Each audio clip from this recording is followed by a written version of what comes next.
Ladies and gentlemen, please welcome the CEO of Unilog, Sujit Bachali. Because I'm happy. Come along if you feel like a room without a roof. Thank you. Oh, wow. Thank you so much. I picked that song because Scott was like, what song do you want? And I'm like, this is such a happy time. Spring is here. The Eagles have the Super Bowl. There you go.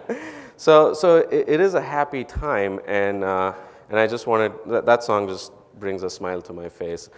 First of all, thank you so much for coming. I really appreciate the support that you have shown us. It's awesome every year to see this grow, attendance-wise, content-wise, and always great to have the friendships that we're forming. Last night was a fun night. And Nashville is a great location, so it's awesome to be here, and again, thank you so much. Also want to make sure, before I get too far, I want to thank our sponsors, AD, Avalara, Connexion, IDEA, Moblico, Web Presented. They're all in the tech zone, so again, like I said yesterday, try and take some time to meet with them, because I think some of what I'm going to present also today is about the convergence of all of these different technology pieces.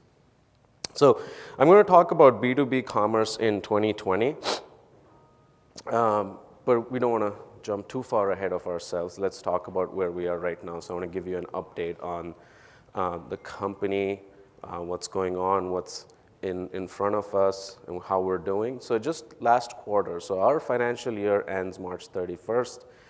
So just in the last quarter, which was Q3 for us, we had some big deals. We won a lot of new deals. One of the most interesting ones is Narcan. President Trump announced that the opioid crisis is a national emergency. Narcan is a drug that's manufactured by Adapt Pharma. It's the only known antidote for a heroin overdose, and that's going to be on our platform. So we're sort of really excited about what's in store for us. A lot of new people, some of whom I will introduce you today. The AD partnership continues to grow. That's a big piece of our business, a big part of our strategic vision as well. So all of that is good. Now, when I say we're adding new deals, what does that mean to you? I think the one thing that we're seeing happen is as we're getting new customers, they're pushing us to innovate, right? So as we're getting deals in different verticals and different industries, they're pushing us to innovate. They're asking us to do more integration. So we integrated with Uber Rush for a customer. We integrated with other shipping methods. And so there's a lot of innovation that's being driven by some of these newer customers. So that's important. We also have a growing global footprint now. So for the first time at our users conference, we have customers from Europe. We have Schneider Electric in the room that came in from Europe. We have an office now in Europe. So we have Phil is in the room. He just joined the Unilog team. So this is a growing global footprint. But look, I think at the end of the day, I'm really blessed to work with a great team of people. They're very committed. You've seen them in action.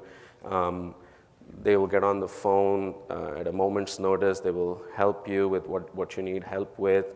And that's really, when I took over as CEO March 27th, so this was just after the last users conference, one of the big challenges I had was to really inculcate a new culture, build a new culture. And it takes time because, we've been around for 15 years, so there's a lot of inherent sort of inertia that needs to be challenged, and that was a big part of what I wanted to do when I took over. But my team, I just wanted to introduce some of my new team members. We brought in Jay Venkat he was the former Chief Information Officer for the Government of Scotland, and he was in Edinburgh. We relocated him to India, and Jay, if you could stand up, that's Jay. And with Jay, we also brought in Manu. Manu is also right there. He's on the product side of things. Manu has spent a career in Silicon Valley and now is heading up our new product development. And then Scott, where's Scott? Scott is right there. Scott joined us as head of marketing, and really for this event, thank you. You've done a really good job. This used to be Joe and me and Ong and others trying to put it together, but it's so much better with you on board.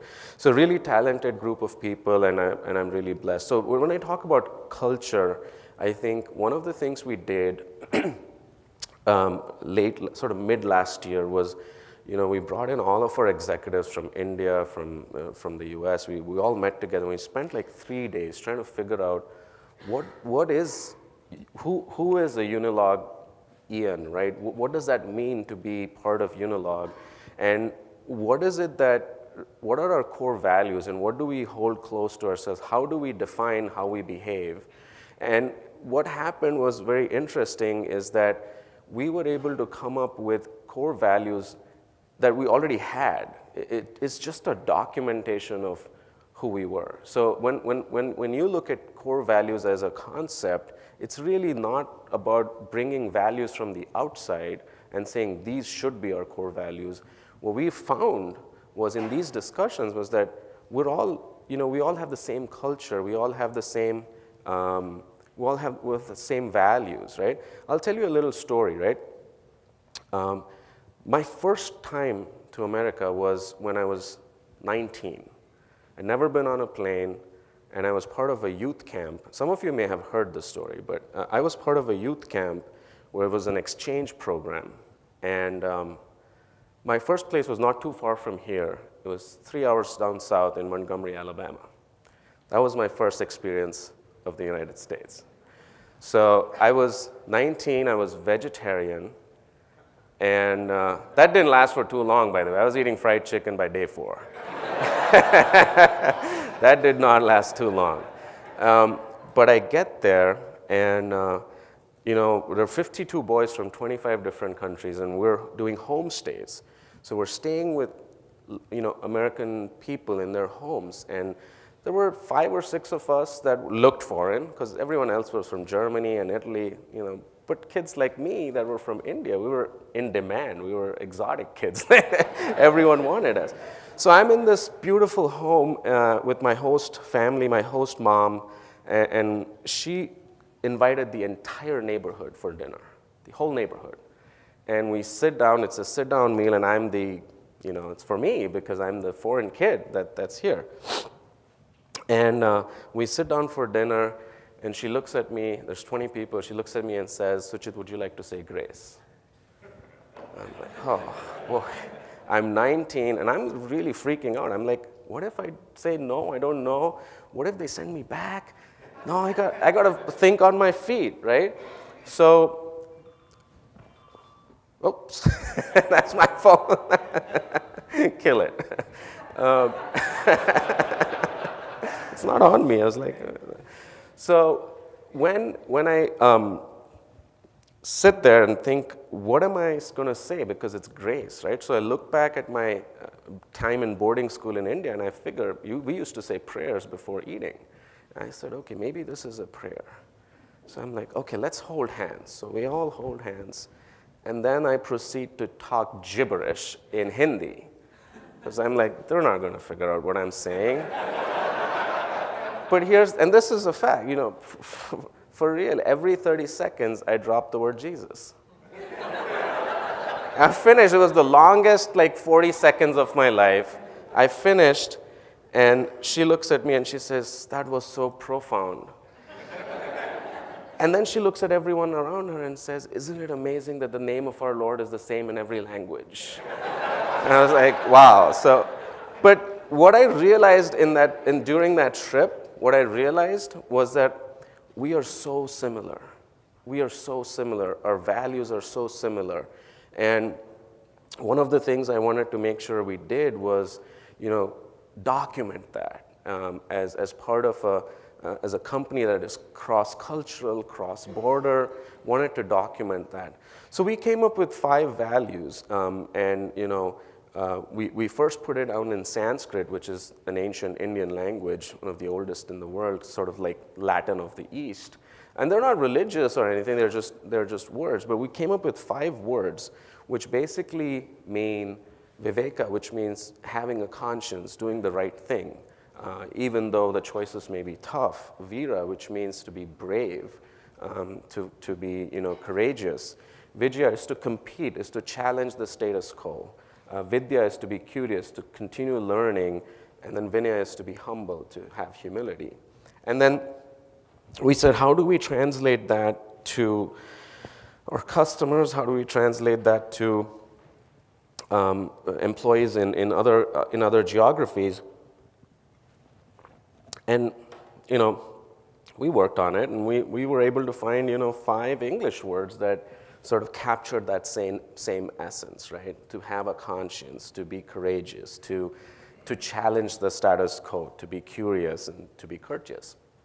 And this is what I've done over the last year. If you ask me what has been the most important thing I've done, is I've held over 25 town halls with all of our 600 employees, making sure everyone hears that 4 or 5 times from me, because this is so important for us. And I request you, if you see any of us not living to these values, call us out on it, because this is who we are. And if we don't get this right, then none of this is possible, right? So this is really important for us. So when we look at our business in general, as we are growing, obviously there's a lot of growth. So you've seen that. Some of you have been with us for a long period of time, have seen this grow from 3 customers, 4, 5, 10, 15 to now over 200 customers. And so growth brings its own challenges. So definitely there's a lot of challenges. And I need to acknowledge that. We need to acknowledge that, right? So it's very important to take a moment here to say, okay, what are the things that really are challenging today, right? So we have those challenges in front of us, but I need to make sure that we're all together in understanding what the challenge statement is and how are we going to solve it, right? So some of them are very obvious. And when we did the NPS, show of hands, how many of you guys got the NPS, took the NPS? Okay, few. All right, so this is great. So we got responses, but I think we need more. So I'm gonna say this again. When you get the NPS the next time, please respond to it. That's the only way for us to get feedback, and it's so important because it's not always good news and bad news. It's about really understanding what matters to you, right? So, and I've read, and we went through this whole session, we got the NPS survey results. I think we got 100 and some responses. Maybe other colleagues or coworkers in your organization got them and they replied back. But we got these responses. I read every one of them. I know where you're sitting.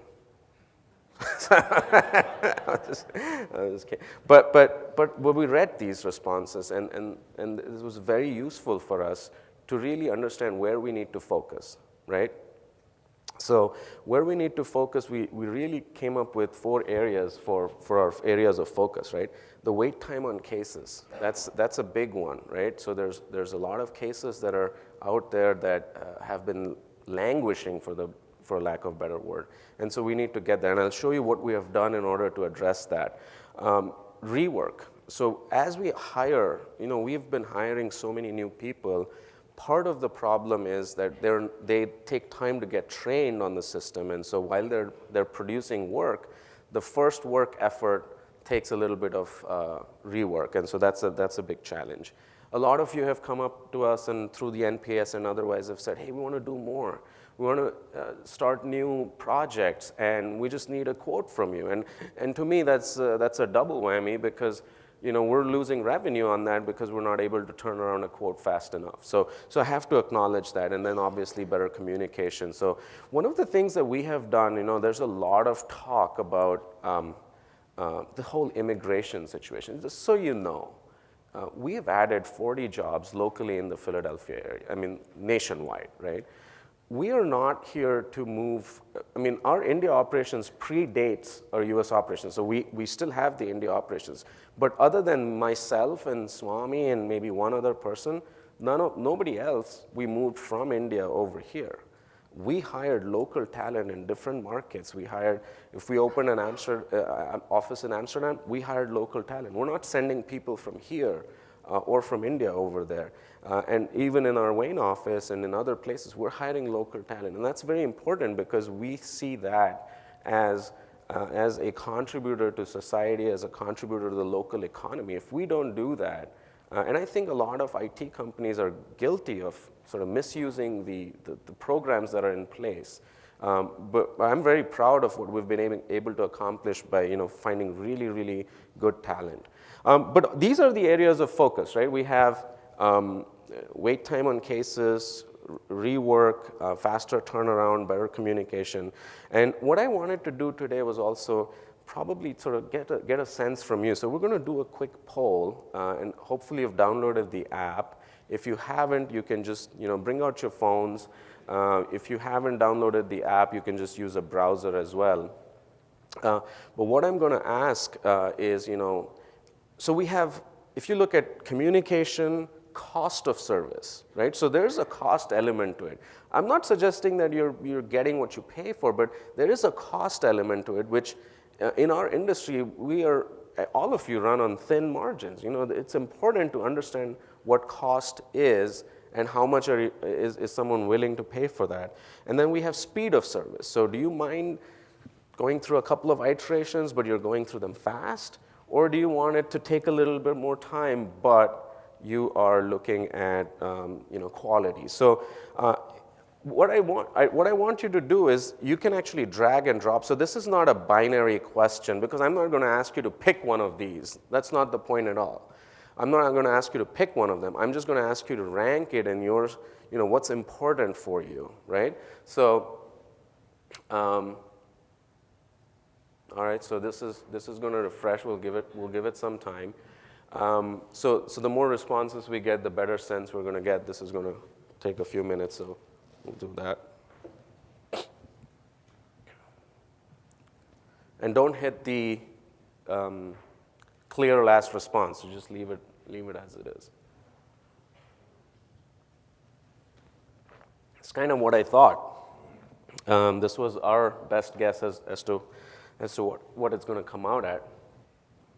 So clearly, I think thank you for this, right? So we need to know what our customers are wanting. They're wanting quality of service, speed of service, communication, and then cost. So maybe I should be charging you a little bit more, but this is good. This is great feedback for us, right? So what we have done on account of some of what we already knew, but this is good validation, one of the things that we did was we said, okay, we've got to really align the organization to make sure that we create a better situation. And it's going to take time, right? So I don't have a magic wand to say everything. The growth problem is a good problem to have, right? And so as we're growing, we need to make sure that we align the organization. So one of the things that we did in the organization was we created a new solutions engineering group. So this is different from what we had before. So before you had you as the customer and said, hey, this is what I want on my site, or this is not working, we need to fix this. And it was the account manager, the project manager, and then the developer. And so what we're doing, what we noticed was there's something missing in between, which is the actual solutioning of it. So for any problem statement, there are 6 different ways to come at it. There are 6 different ways to solve it, right? So we really tasked Swami with creating a new solutions engineering group, which said, okay, we're going to look at the problem statement, and before the developer even gets involved, we're going to offer the best case solutions to our customers, have them pick, so that the developer is then focused on exactly what to do. We're also spending a lot of time and effort in training our new employees and new hires. And in India, we just did this. I was so happy with this. We sort of try to gamify the whole, cases, right? So we created a weekend event. We had 4 teams, and we said, we're going to give you a big prize for, coming in on the weekend. It's like a hackathon. This is, come in, and we gamified the whole thing, and we were able to knock off 105 cases in one weekend. So this is some of the things that we're trying to do in order to say, okay, we've got all of this growth, but we've got to make sure that we're able to aligned the organization behind it. We also brought in a new head of testing that's really rewiring the way we think, the way we build products, the way we build our applications and solutions. So this has really been important, and I just wanted to share that with you. Also wanted you to know that we heard you. We hear the NPS surveys. We hear all of the comments and feedbacks, and it's not like it's not falling on deaf ears. We are trying to do everything in order to make that experience a lot better. So on the product side, we found 4 areas of focus, right? We said, okay, the CMS functionality is one of the key components that people want improvement on, right? Search settings are difficult to execute, so it takes a Unilog engineer to come in and help you with the search settings. Add-on configurations take time, so if you have a PDF Adobe InDesign add-on, or you have the XRF add-on, the configuration is not very easy, and it takes a little bit of time to figure that out. And the PIM UI, so in part of what we did with the AD program is AD has 160 some subscribers on our cloud-based PIM, and so feedback is very active and engaged, and that community is really helping us create a better UI for PIM, and so we're really changing the UI for our product itself. And so that's very important. And so again, I'm going to ask you, where should we be focusing? For you, and this one's a binary question, I want to know which area is the area of most importance to you. So would you want us to focus on search, content management, and search is site search, content management is the CMS, PIM, or the add-on configuration. And so I just want to get a sense of where you want us to focus, and that's great feedback to know. Oh, I'm surprised. I'm surprised. All right. Huh. This is great feedback. See, for us to know where the shoe pinches the most, it's great feedback. So, all right. PIM. So I was under the impression that site search or CMS might come up higher, but clearly I think a lot of you have product catalog complexity, and so that's really close to heart. That's great feedback. That's great to know. So thank you. So just to give you a quick update now, I want to clarify that there is, what you're going to be seeing in the sessions today with Pam and others is the changes and the updates we're making to the platform. What you're going to hear from Manu later on during the conference is the next generation platform, which is under development. That would be our 3rd generation product, which is, it's not going to look anything like this. It's very different. So remember to, in your head to categorize the two as separate things. What Manu is talking about is going to be the new platform, and then we have the current platform where we're making some changes up until the time the new platform gets rolled out. So some of the changes that I just want to talk about, and you might have seen some of this has already been released to customers. The CMS was lacking, and so we've added the visual overlay so you can actually see the home page or the product page, and you can make changes, and it looks cleaner, it's better, and we've also added some web services. So I would encourage you, for those of you that are responsible for changing stuff on your site, please attend Pam's session. That's going to be a very good one. On the search side, we added a new module that it comes standard now, the search analytics dashboard. We had demoed this I think in 2016, 2017, so now a lot of our customers have this, and again, if you go to the search sessions, you'll be able to learn a lot more.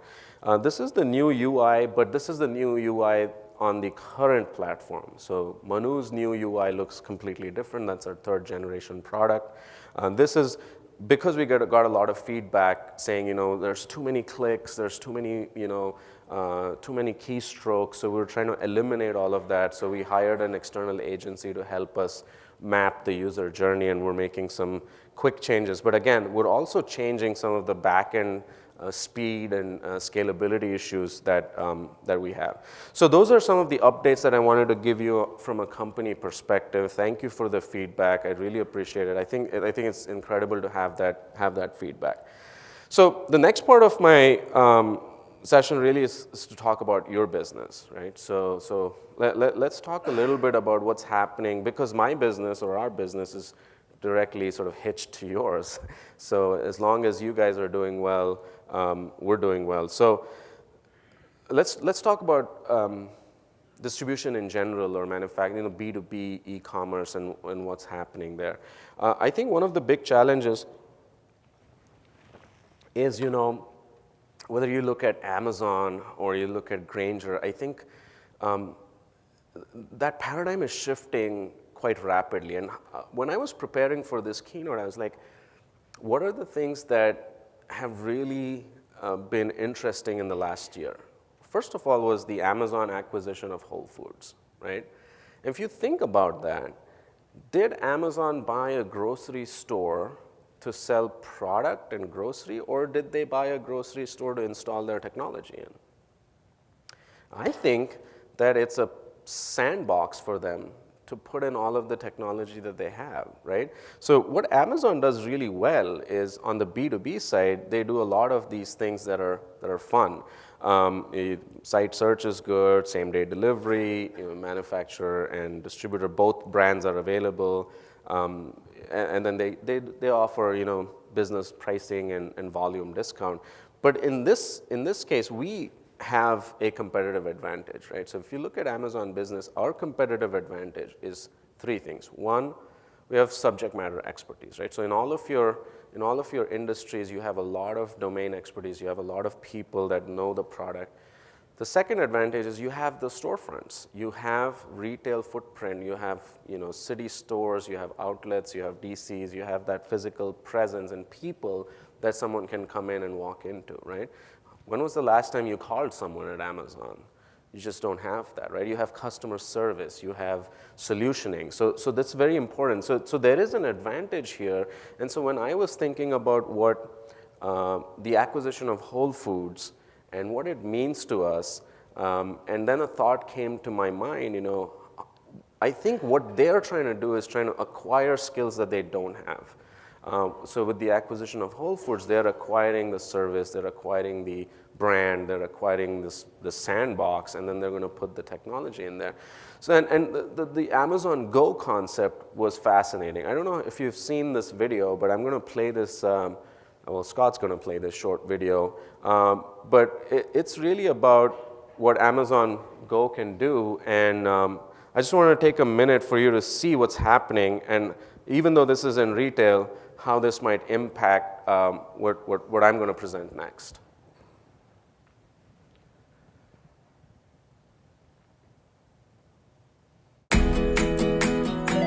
Four years ago, we started to wonder, what would shopping look like if you could walk into a store, grab what you want, and just go?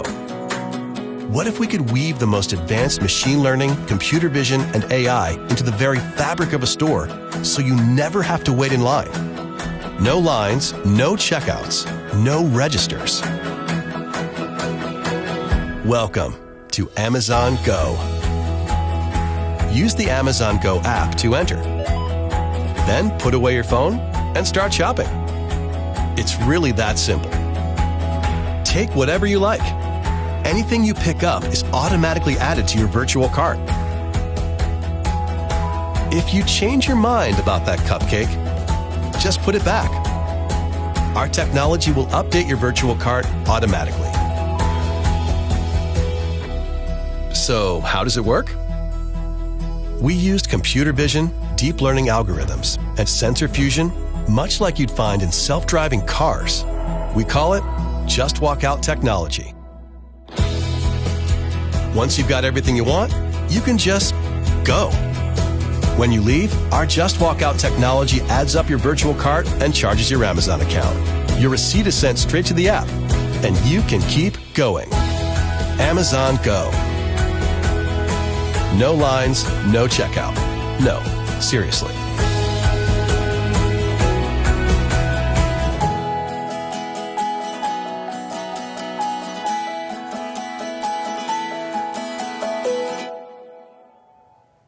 So, we've got to think about this, and we've got to think about what might happen if, in order to acquire the three things that we have today, which is competitive advantage, which is domain knowledge, domain expertise, service, and the store footprint, what happens if Amazon decides, this Amazon business thing is not really working, we're just going to go and buy Grainger?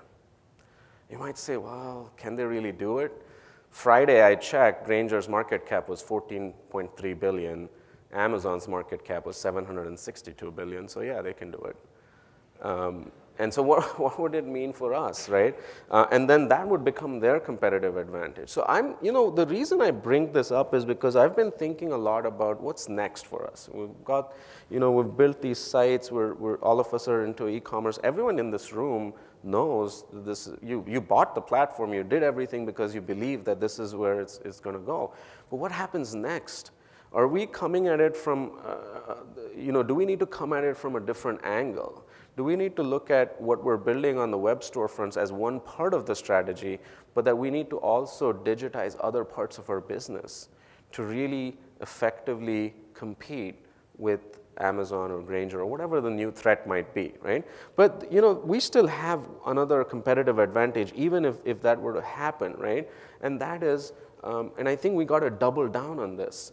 So we have the kind of catalogs that Grainger doesn't have, right? You have, for those of you that are Rockwell or Square D distributors, you have that. They're not going to sell on Amazon, at least from what we know. So you have product catalogs that are differentiating you in terms of what you sell to the market. You're hyper-local. You got to double down on that. You're hyper-local in the sense that you're in servicing those local regions and local areas where you have your customers. And the last piece is your solutioning. So a lot of what distributors are doing today is really providing solutions. They're not really just selling product or moving product. So doubling down on that and looking at the web, not just as a means to selling product, but also to look at, how do we create these kind of experiences where we're hyper-local, we're supporting our customers, we're following their journey, we're giving them new product that are of value to them, and we're providing solutions. So part of that is, what we're trying to look at. So what we've done so far, right? What all of us have done so far is we've said, okay, e-commerce is here to stay. We have to do something. So let's build a website and storefront. We were on a different platform. Now we go to a newer platform, and we're going to build this. But you want to partner, and we want to be partnered with companies that want to really push the envelope. So when you look at these, and if we just said, this is it. This is not the end game, right? Having a website that does a few things is not really the end game. So we really got to figure out what we need to do. And part of our strategy has been trying to reimagine what are the things that we need to do from an integrations perspective, right? So we integrated with DoorDash and UberRush so that you could offer same-day delivery. So if you're in Manzoor's class, go learn about the UberRush integration. So if you have in dense metropolitan areas, if you have storefronts that Uber drivers can pick up stuff from and deliver it to contractors or customers, then that's possible. And so those are the kind of integrations that we want to do. Because here's my challenging question to you, right? My challenging question to you is, do you think if this guy walked into your business today, would he or would he not reimagine it, right? This is Jeff Bezos, by the way. If he walked into your business, is he going to reimagine what it should do? And in fact, that's a great picture of him. That's what being the most richest man does to you. He never looked like that before. He actually looked a little bit like Joe Bennett. He does, right? I looked at that picture, like, that's Joe. But all of this is really a metaphor, right? So what I'm trying to do is I'm trying to think about, should we be paranoid? Because I think it's good to be paranoid, right? It's good to be thinking about what might be coming down the pike. What are we not seeing? Because we're just so consumed by what we do on a day-to-day basis, right? And I love this quote by Freud, which says the paranoid are not always really wrong. So it's good to be paranoid. And so let's think about the disruption mindset. And so I have a couple of examples. I want to talk about how we could potentially, as a group, think about what are the applications we need to be building to disrupt what we're doing, right? So the disruption mindset is actually in 5 cycles, right? So any new product that comes, you innovate with that product, there's a lot of adoption, then you build improvements, you build scale, and then it reaches a point of saturation, and then the cycle goes back up again. So that arrow going back is once you reach saturation, you got to re-innovate everything, right? So that's the cycle. So here's a couple of examples, and you might all recognize this. How many of you swore you would never get off the BlackBerry? How many of you thought, I would never, ever leave my BlackBerry? Right? How many of you have a BlackBerry now? Right? So part of that is really the disruption mindset, which is, you cannot keep improving the BlackBerry. You have to make a shift. You have to reset and then start again. And that's what the iPhone did, and that's what some of those smartphone devices did. Here's another great example, right? How do you improve the steering wheel? And I presented this at the B2B Online last year, and everyone sort of gave me positive feedback, so I thought I'll bring it up again here. The steering wheel, right? It's been around for hundreds of years, right? It came out from navigation of the seas, right? It came out from a boat, from the tillers, right? The tiller was the first steering wheel, and then they put a rack and pinion and created a steering wheel. So the disruption is you can't keep improving. How much can you improve on that steering wheel, right? Until someone says, I don't really need a steering wheel. I'm going to build an autonomous car that requires no steering wheel. So the insides of the car are going to be social spaces where we're going to sit and interact with other people, with our family. And so I don't even need a steering wheel. I would short steering wheel stock if this is the direction in which this was going, right? And I think this is part of that disruption mindset. Same thing with e-commerce, right? So if we look at e-commerce and what we have been doing, e-commerce started with the mail order catalog, right? We said, hey, we'll take these catalogs and we'll put it online. ARPANET was the first e-commerce site, and it was students at Stanford and MIT that started trading. No surprise, the first trade was for weed. That was the first part of what was bought and sold. And then you had the 1998, 95, Amazon came out, the marketplaces came out. You came out with your sites, and now there's a lot of these e-commerce sites that are coming up. And so we're sort of at that maturation stage, right? We're at that saturation point. So what really is next? Because right now, if you look at what's happening with this site model, is that all of the magic seems to be happening on the website, right?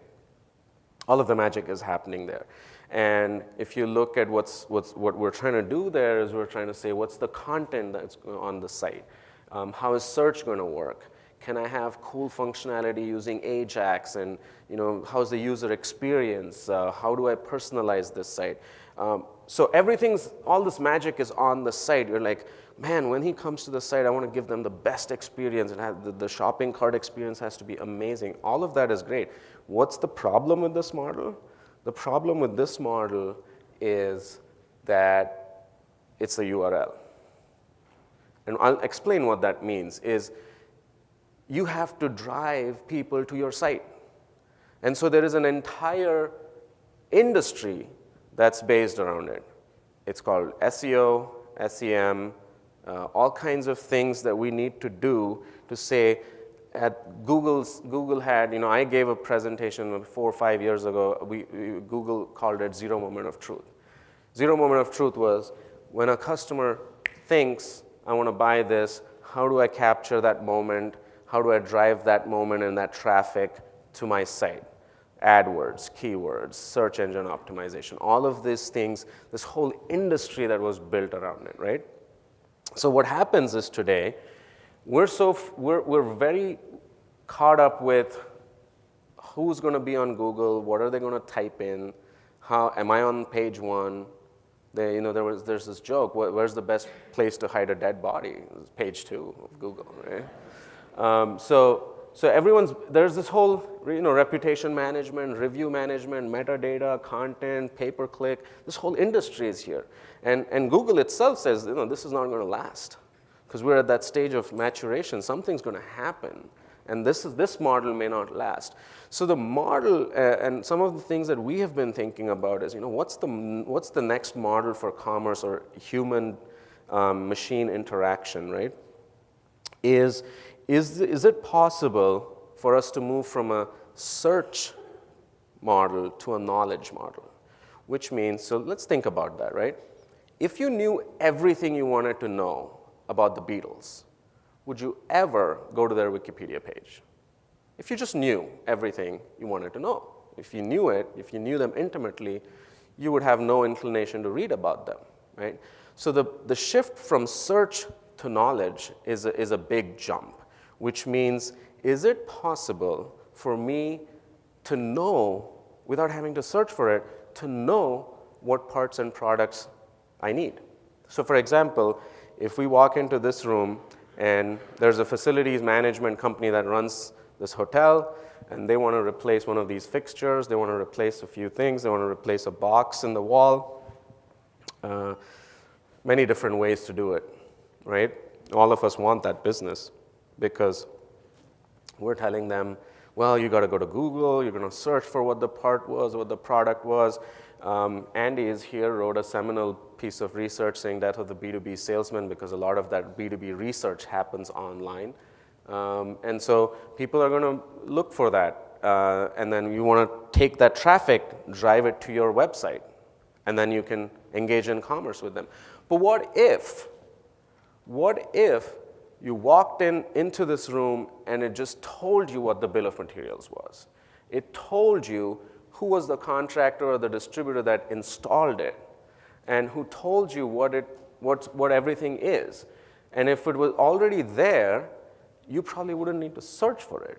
You have no use for Google now because, well, I know what product there is, and maybe I can use it for competitive analysis or for search, but at least the beginning of the journey is not from search, the beginning of the journey is from knowledge. It's a huge transition, a huge jump, right? So what it would typically do is, some of the things that I wanted to share with you today is these low energy Bluetooth beacons. Like, what it essentially would do is it would wave and yell and say, hey, I'm here, I'm that square box that's hiding behind the wall, and if you want to buy me, here's the URL. I don't need anything in order to go and find that product. It's actually telling me what the product is, right?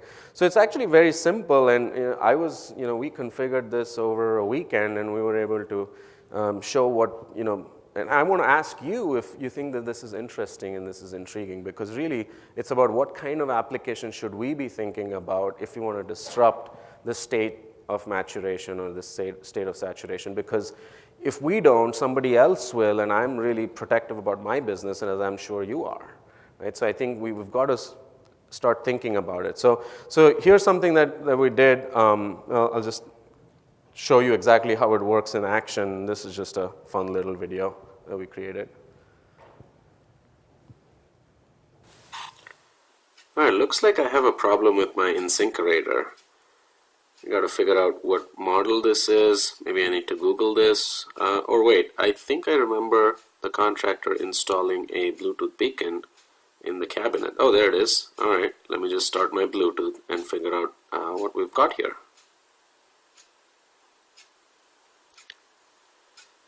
All right, there it is. That's the distributor that sold us the equipment when we built the house.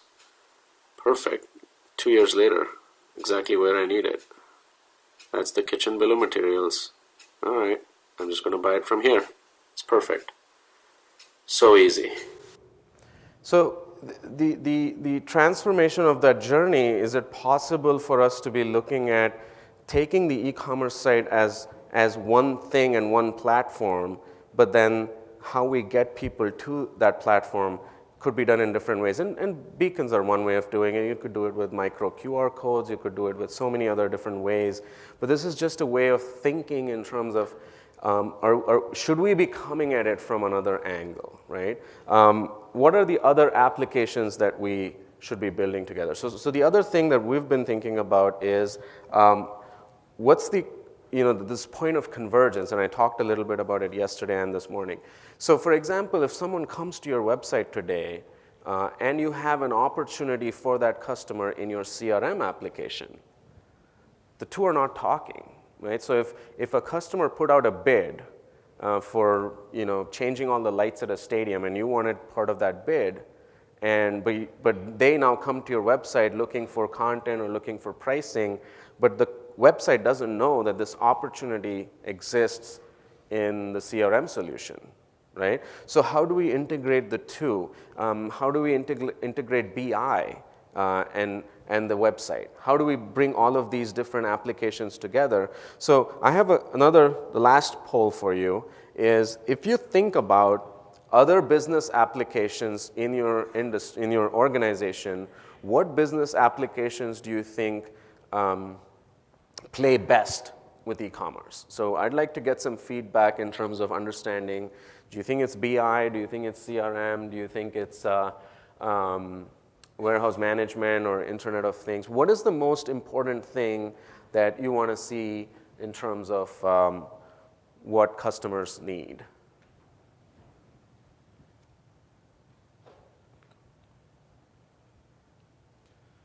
I think Joe is going to win that side bet. That's incredible.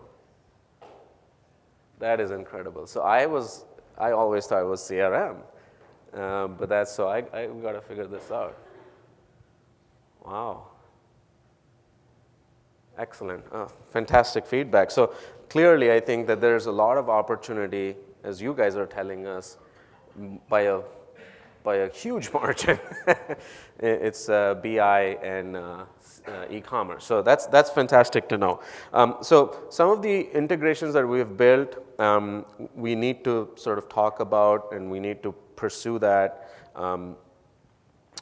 We've built some integrations with our partners, some of whom are in the other room, in the tech zone. But really, we want you to drive who we integrate with, right? We don't want to be in a bubble thinking about what we should be integrating with or which applications we need to integrate with. So I really want all of you to sort of come to us with ideas for integration so that we can use the Sim2B central platform to integrate with these different systems. And that brings me to the last part of my talk, which is really about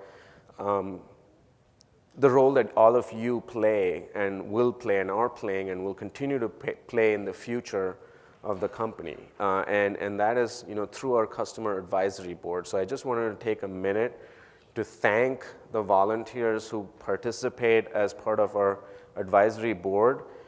They are, if we have anybody who's on the advisory board, can you please stand up for just a second? I just wanted to acknowledge you guys. Thank you so much for everything that you do. Thank you.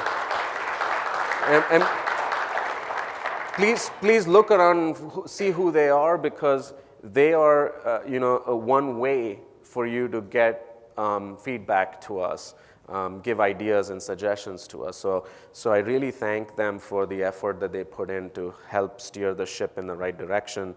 I just wanted to acknowledge these companies and the people that really do help us.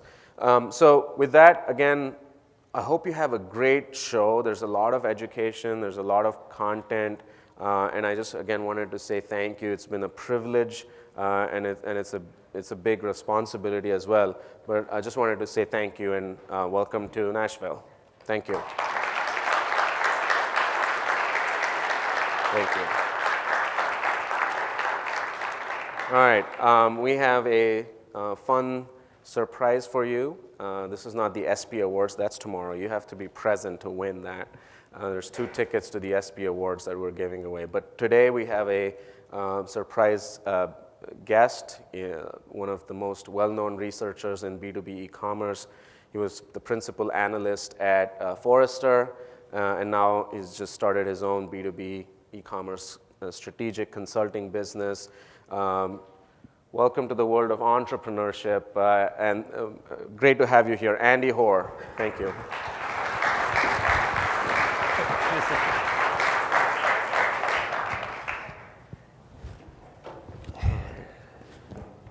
mouse here. So Andy, thanks for joining us. What's happening with you? How are I'm not sick or dying or anything. How are things with you? How is life after Forrester, and what's it like to have your own company, and what are you doing? Yeah, no, things are going great, actually. So thank you for having me here. So I was at Forrester for 6 years, and I see a lot of familiar faces in the audience here, people I've seen in this conference, which I was at last year, other conferences that I spoke at. There were really two reasons why I decided to leave Forrester. And by the way, I left on very good terms. I'm actually still have a lot of friends there, so it was amicable. There were two reasons why. One is I would go to shows, and afterwards I'd have a line of people who want to talk to me, and they'd say, look, we need your help. We read your research. We want to be able to do all these things you've talked about. We're about a $500 or $600 million company. And I'd have to stop them right there and say, are you a Forrester client? And usually Forrester clients for $1 billion plus companies. And if they weren't, I'd say, unfortunately, I have to work with Forrester companies first. So they have to get in line behind that. So I always felt bad about that. Plus, after not 1, 2, but a dozen companies come up to you and ask you that question, I started thinking, maybe this is an underserved market. So to sum that up, I wanted to leave because I really wanted to focus on the mid-market. I think the enterprise space has been well penetrated, well saturated. I think the mid-market, which I define as like $100 million in total revenue up to $1 billion, is filled with companies that have a tremendous amount of potential but don't exactly know what to do. And they have the ambitions of the enterprise and oftentimes the budget of the small business. I'm probably not telling you anything you don't know. Exactly. But I thought there was a lot of opportunity there, so I wanted to focus on that. That was one reason. The other reason why, and the really big reason why, was because I wanted to start a new e-commerce event. For years, people have been asking, some people in this room actually, have been asking me, where's the high-quality B2B e-commerce event? Now, there are user group events, but kind of a third party, where is it? And you mentioned B2B Online. I've spoken at that show for like 5 or 6 years. Good event, but if I'm being honest, not a great event. It's a great network event, which has value, but the content. Where's the content? And people will come up to me all the time and say, look, I didn't learn anything. I went there, it was good, I met some friends, but I just didn't learn anything. So I partnered with the folks that started IRCE and also published Internet Retailer magazine. And we said, we're going to rethink this whole idea of an event. And so we're focusing on two key things. I don't like your principles and values. One is our show has no pay for play, meaning you can't buy your way on stage. You'd be surprised how many shows, not user group meetings, but shows where you can just pay them whatever they like and you get the keynote. Congratulations. And everybody in the audience has to sit up there and listen to propaganda. And we didn't want to do that. We wanted these to be case studies that were well-researched, well thought out. We're doing that. And then the big thing is interactive workshops. I know at user group meetings, you do a lot of this. That's why they're successful. Hard to find third-party shows where that takes place. That's true. So we want somebody to hear a keynote in the morning about how to select an e-commerce platform. Perhaps it's Unilog. And then in the afternoon, you get 90 minutes to work with top-notch, hand-picked people by me who know how to help you walk through that process. That would cost you a lot of money if you could even get those people, and you get to do it all in one show. So first-year show, so don't hold me to perfection. But we're expecting 750 to 1,000 people. That's awesome. And so we're really excited about it. September 24th through the 26th in Chicago. And by the way, final point on that, I am actually recruiting case study presenters. And so I have a pretty high bar, so I'll just say that right now. But I'm looking for people, for example, who have struggled with content and what to do with content. I think this is probably a target-rich environment. Oh, sure, yeah. And if it's to my liking and we can make it work, I'd be happy to put you on stage. It's awesome. So, and in all of the research that you did, and now you're out on your own, what is the one thing that you're seeing happen? We talk about the threat of Amazon and Grainger and the others. What is it that the mid-size distributor has that is unique? It's a differentiator. And that's a competitive advantage, that it's the barrier to entry is higher for someone like Amazon to come in and disrupt. Well, you hit on a few. with domain expertise. The one that I would add that I think is often overlooked, and it's a mindset, which is when I talk to distributors, oftentimes you ask them a question, what do you do? What value do you add? And they say things like, I sell products, and I also sell services. I think that's exactly the opposite. I think actually what distributors have been doing for years is they've been selling services that just happen to be products. Now, this is a key distinction. This is not a distinction without a difference. If you think you're in the widget selling business, you're in the widget selling business. Right. And that is going to be an extremely difficult business 3 to 5 years from now. Not just because of Amazon, but because of adjacent competitors who can just add your catalog or a substantial portion of it or enough of it to do enough damage that you lose 15, 20% of your business and your customers start defecting. On the other hand, if you think of yourself as having a service, in effect, and it just happens to be right now and historically products that you sell, then it's a completely different way of thinking about this. If it really is a service, then you start thinking about things like the Internet of Things, where you have a sensor built into a device that heretofore was just a product or a widget you sold. But that device, very importantly in the years to come, is going to be generating data. Yeah. And that data is going to be a lot more useful than the sale of that little device. So I look at companies like John Deere. I think many people have probably heard this case study. So John Deere, I would say in 15 to 20 years, I wouldn't be at all surprised if John Deere is a company that gives away its hardware, its tractors, its trailers, et cetera, effectively at cost. And its margin business is built on data and selling data. And they have this thing called myjohndeere.com, where, think about it. If you've got a tractor and you're a farmer and you're riding through the fields, right? What's more important to you? That you have this tractor that's tilling the ground, or that tractor actually is collecting data about your fields? Where it needs to be irrigated, where it needs to be, sprayed, using ultraviolet capability, what's wrong with the plants so you can target things. I talk to farmers who tell me they just spray the whole field because they don't know. Well, how much does that cost? How long does that take? What if you could just pinpoint spray? Well, but you don't know where to spray, right? John Deere might be able to help you figure that out. So you tell me, what's more important, the big iron they're selling you to till the ground or the data about where to actually target your effectiveness? And then now they call themselves like selling agricultural solutions. They always were. It's just the technology wasn't there to offer the ability to collect and analyze the data. So everybody in this room should really be thinking about yourselves as your services business, and perhaps in the future your greatest asset is the data you collect, not the widget you sell. Because I think, and I said this earlier, my instinct tells me that the widget business is done. I mean, there are certainly exceptions, right? Very highly machined products or things that require significant domain expertise. But you've got to be honest with yourself about where you add value and where you actually require domain expertise. I hear this all the time. They need to talk to our people to figure this out. No, they don't. The vast majority of the time, they don't. Whether they should or not is a different question, but they can go online and kind of figure out enough to figure out what to do.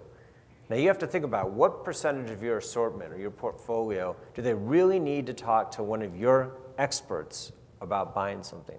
There was a survey done by the American Association of Electrical Distributors, and I may have actually talked about this last year. It's still relevant, and it asked the distributors, what percentage of the products you sell are simple versus complex? And the difference was simple was the product was already known, the brand was specified, you pretty much could figure it out on your own, versus complex where you actually had to talk to somebody. Anybody want to venture a guess about what percentage was simple versus complex? Anyone? Simple. What do you think it was? 80, 95. Yeah, so it was 66%. That's frightening. If 66% of your assortment is what's considered simple, translation, easy for somebody to figure out on their own extension and not contact you or prevail upon you for domain expertise, how much longer are you going to dominate that business, especially when somebody else can offer it at a much greater scale and a lower price? So I'm not the guy who's the doomsayer here, but you've got to be honest with yourself. What value are you actually adding? And this is the moment of truth for a lot of distributors. The big guys, in my opinion, they're getting bigger because they're hoping the economy of scale is going to solve all their problem. In fact, many of them are just buying up their competitors. And some of them are going to have some success with that. I'm not a big fan of that because there's always somebody bigger someplace else. Right. I think you got to really focus on what you do well. You could be a niche player that really knows what you're doing and have an impact. There's a company I'm working with right now that is selling products in the senior living category. So they sell products to nursing homes and acute care facilities and the like. And they actually have tremendous domain expertise. But they have made a hard decision that there's a part of their portfolio that they're just not going to be able to compete on. Because they sell cleaning products and stuff that you would use at a nursing home. Right now it's part of the portfolio and it's an add-on purchase. But how much value do you add when you're selling a 2-gallon thing of Clorox bleach? Not much. But it's the solutioning and the services aspect of it. But if it's something that is necessary for a certain kind of spill, or it has to meet a certain regulation, or it's an industrial strength formula, different. But if you're just selling a commoditized product as a part of an assortment, and this is the one that always bugged the crap out of me, but we've always successfully sold that. Great. Can I give you the litany of companies that have always successfully sold what they're selling, and they're all struggling, like IBM, HP, Dell, Honeywell? I keep going. These companies are breaking apart, and these are technology companies. Right. So how do we translate domain expertise that a lot of these, in the audience, there's a lot of these companies that have significant domain expertise in, let's say, oil and gas or in certain niche verticals. How do they translate that into their web experience or into their anything that they're doing on the digital side? Yeah, there's some no-brainers around this one, like the content that you develop, the detail, the quality of it. If you can describe a product better than other people, people are going to go, well, these guys clearly know what they're talking about.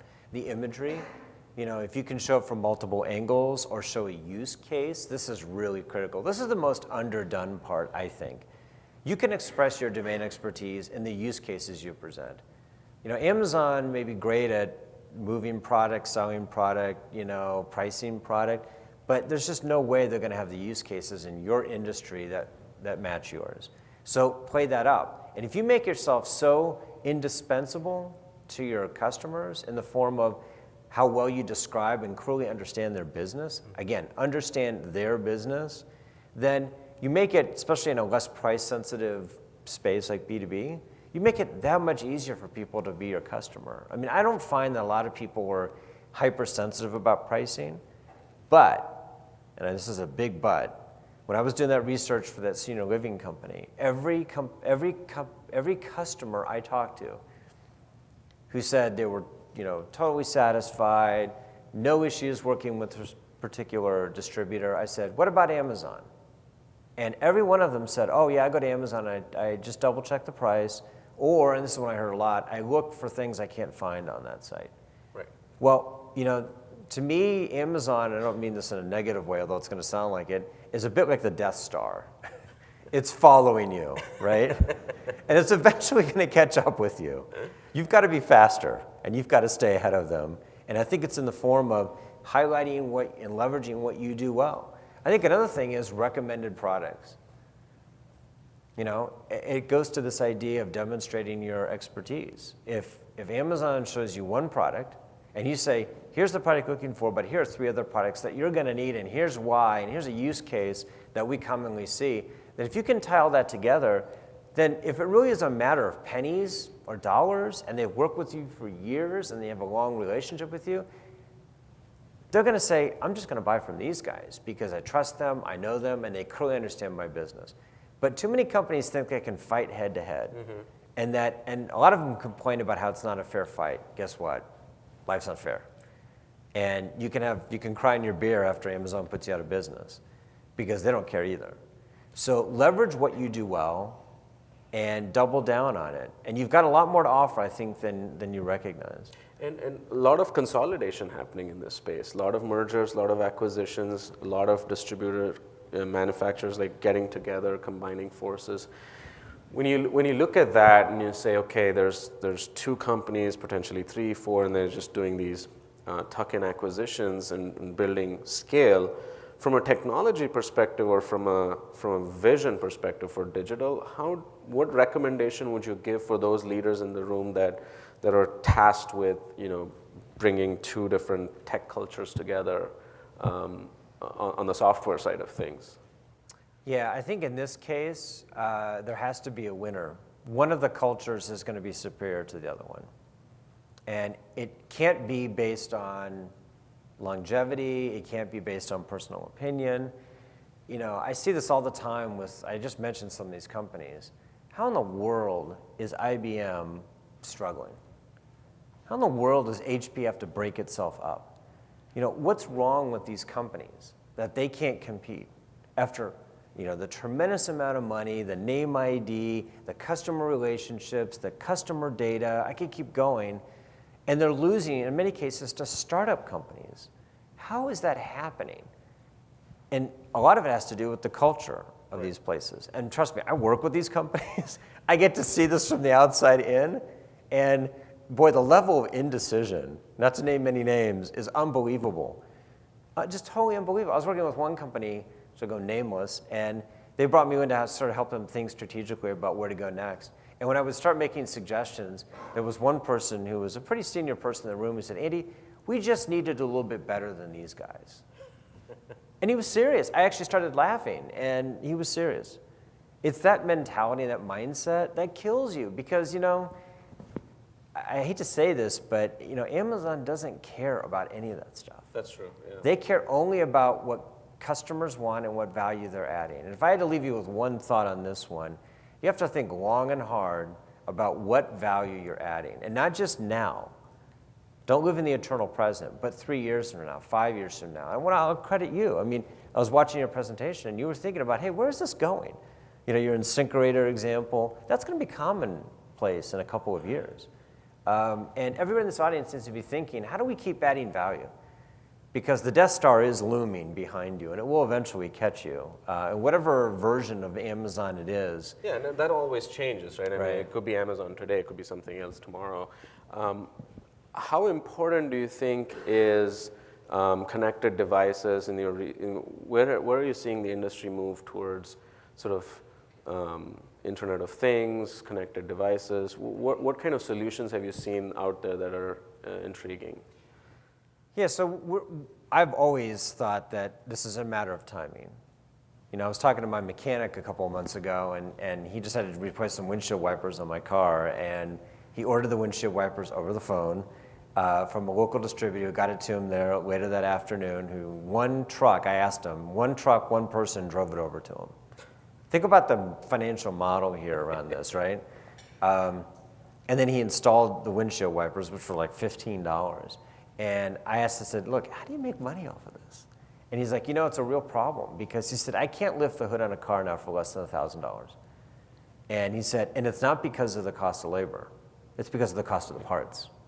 He said, because all these parts now in cars have sensors and telematics built into them. So he said, I'll put together a bill of goods and it'll be like 70% of the price is the part. Right. And 25 to 30% is the labor. And people yell at me for my labor costs. They're like, hey, yell at the guys who make the part for the part costs, right? I think this is going to become more common. I think these parts, and a lot of people in this room know more about this than I do, but every sort of machined this or that is going to have something built into it that, like I said, is throwing data off. That's right, yeah. And so, A, that's expensive. B, it's going to require a level of expertise, which is good for you guys because Amazon's not going to know how to fix those things. Right. So again, that's what I'm saying. You got to think long and hard about where is this going for you? What value can you add and how can you differentiate? And like I said, I think there's a lot more here that you're not taking advantage of than you realize. And you're letting yourself get in your way. I'm generalizing here, but too many companies let themselves get in the way of it. I mean, the story of, just quickly about, Apple, or Sony having the iPod before Apple did. That's a well-documented Harvard business case. Right. They had the flash drive and they had the music publishing, and the two groups didn't get together because they were going to cannibalize each other. You know, I was thinking about this the other day. I believe one of the reasons why Amazon developed the Alexa platform is because they failed with the Fire Phone. Because when they realized they couldn't make a phone work, they didn't have a platform. So how are they going to seep their way into other people's lives? They thought, well, hey, if we could do voice activation and embed that in everything, which is exactly what they're doing, what we're seeing here is I think that the devices are going to become irrelevant. In fact, one quick note. Anybody here have AirPods, those little things for the, yeah. Welcome to the next iPhone, I think. I believe that's the iPhone of the future. When it's voice activated, who needs a phone? You'll just be walking around with this thing so it'll get smaller and not look like earrings, right? They'll stick in your ear, and you'll just be walking around and say, you know, Siri, get me an Uber. Or Siri, what time is my meeting? Or Siri this, Siri that. In fact, I was speaking earlier with a photographer. What happens when everybody in this room is talking to Siri at the same time? The next $1 trillion business is the guy who can do noise canceling stuff. So you create like a cone of silence around you so you can actually talk. And I'm not joking. No, it's true. And by the way, also in a warehouse environment where they can pick up your voice, and this is where it impacts you guys. There are going to be people in warehouse environments in the next couple of years walking around with those things in their ears, talking, reorder this, order that. They're not going to be going to your website. They're not going to be using your search engine, which, by the way, if you ask me, I think Google is a company that's in peril. Because I think voice-activated search is going to start cannibalizing text search. Yeah. Now, we're a couple years away on that one, but who thinks in this room that Google's in trouble, right? I do. And so anyway. Well, no, but this is the same thing. I have a 6-year-old, and I have, in my kitchen on one side I have Google Home, on the other I have Alexa, and the difference is... Do they ever talk to each other? They do. So my 6-year-old figured this out. She said, okay, Google, say hi to Alexa. And Google's like, oh, I love Alexa. Hey, Alexa, how are you? And it was, so you're right. I mean, kids, like my daughter at 6, that's the new normal for her. Like, she just thinks these devices should be talking to you. And they should be interacting with you like a person. So we have a couple questions. We have a few minutes. Yeah, so we'll take a few questions if you have for Andy. Scott's got the mic there. Any questions? By the way, while we're waiting for a question, back to the AirPod thing. I think a credit to Apple, but also I think a problem with Apple, is that if Apple didn't have the iPhone, they would be investing a lot more in those AirPods. And like I said, Amazon came up with the Alexa platform because they weren't burdened by the Fire Phone. And so you've got to think in your businesses, how do you self-cannibalize? What's standing in the way of you actually developing the next generation of you? And it's a really interesting question, and you'll find a lot of times, I've been in meetings with clients where we've talked about these things, and it's a lot of people-based stuff. It's, oh, well, Bob or Sally or Jim or, you know, our investors. And that's where it's kind of good to be a private company, because you don't have to make excuses to people. Yeah? I have a question. Regarding the more complex products that you sell, that you have domain experience versus the perhaps You didn't even need that. 33% that are commoditized items that other people can buy. What do you think is the future? The value that we get out of that is we make our money on the commodity products because our customers want a one-stop solution. They don't want to have to go to 2 or 3 suppliers to buy their product. That's why they buy that 66% from us. We help them through the hard stuff and then all the ancillary stuff on the orders. Do you see that model changing to where a customer says, we'll call that company for the complex, then we'll buy all our stuff somewhere else? Because that's the tough thing to convince our CEO would happen. I think it depends on how much friction there is in the process. We could go back in history and look at, you know, fragmented buying processes that were all consolidated eventually. My personal feeling is I don't think that's going to happen anytime soon. And I think, especially in B2B, where efficiency of buying is critical. You know, I hear this all the time from customers. What's different between B2C and B2B, there are a lot of things, but one big one is, in B2C in general, people don't mind the browse experience. Part of it's they enjoy being online and sort of checking things out. In B2B, a lot of people are like, I want to get in, I want to get out. That's why findability and search is so critical. If you don't get the search right in B2B, you're in trouble. So, my sense is that I think there's a long tail opportunity, where people will buy these three things, and if you do an effective job of pairing that with recommended products, they're not going to go price compare every little detail. Now, that said, if somebody were to develop a technology to make that possible, where they get a little widget, for example, that could sit in your browser, and when you add things to a cart, it could say, alert, you're paying 20% more for this particular item than you realize. You could go buy it over here. There's nothing stopping anybody from creating that widget. In fact, it might already exist. Does it? If you're on Amazon, there's a widget. Amazon does it, of course. They had red laser for stores. I think, and as you add stuff, it says this. I think it may be just be within Amazon, but through a third-party seller, you can buy it for this. And it's just a big list of price change. This price has gone up and down in the past 3 weeks. You can set an alert to when it drops down again. So it's pretty much. So the question is, how hard is it, though, to go from seeing that to buying something versus it's already in your cart, it's one invoice, you just click. That's, to me, is the incalculable version here. How much friction's involved in the process. And by the way, if you talk to Amazon, when they talk about innovation, we hear about the big stuff like Alexa and AWS, but if you ask them what they spend the vast majority of their time on, it's removing the little bits of friction here and there. So that's another thing I'd think about. Review your process repeatedly. Look for in the data where people are falling off, because little bits of friction make the difference. So I would say it really is based on how much friction there is in the process. And I just wanted to. That's an idea. I think the other thing that's going to happen is I think your customer, who your customer today is going to change in the future. There are companies that offer procurement as a service, right? And companies like, we have a customer, Strategic Distribution, or we have Turtle and Hughes that has integrated supply solutions.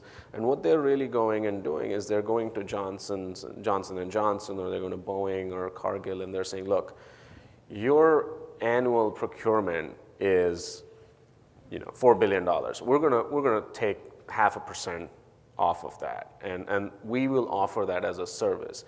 Now, all of a sudden, you as a vendor to them, and we've seen this happen with customers, now you have a new customer. There's a new guy sitting there who is a different company, brings their own set of vendors, brings their own set of policies in place, and say, you know what, I want to work with vendors that can do A, B, and C. And so who your customer might be today is different from who it might be tomorrow. So maybe one of the things to think about is, does it make sense as a group to create procurement as a service for helping customers sort of get product easily and lower their, because all they really care about is cost of purchase as well as efficiencies. So I have one thing to that. Amazon is an ever-evolving company, and their solutions are ever-evolving. In fact, there was a story just this morning in the Wall Street Journal that Amazon is thinking about getting into the banking business. They're going to partner with some banks and offer like a checking account for millennials that don't have checking accounts. So, but they might be dipping their toes in the water there. Who knows, right? We don't know. But I'll say one thing, that when we talk about Amazon, we have to talk about the whole company. It's not just Amazon, the marketplace, or Amazon Business, which is also a business marketplace. It could be the legacy here, and the thing has the most impact on you is Alexa. Because if people are ordering over via Alexa, then it's just like people ordering via Google. Google was the interface for that. You had to buy Google's keywords. That's why I say Google might be the troubled company here. Because what happens if Amazon's Alexa sits between you and your customers? It's not an accident that Alexa is owned by Amazon. So if you have to go through Alexa, translation Amazon, to get to your customers, does it really matter whether it's the marketplace, Amazon Business, or Alexa? It doesn't matter. In all cases, all roads go right through the Amazon toll booth and then come back to you. Just like they go right through Google today and come back to companies. So the difference is Google doesn't sell stuff. Google is just an intermediary, right? Amazon does. Awesome. That's all we have time for. Once again, enjoy yourselves. We'll be seeing each other soon. Thank you so much, Andy. Awesome. Thank you so much. Take care. It might seem crazy what I'm about to say.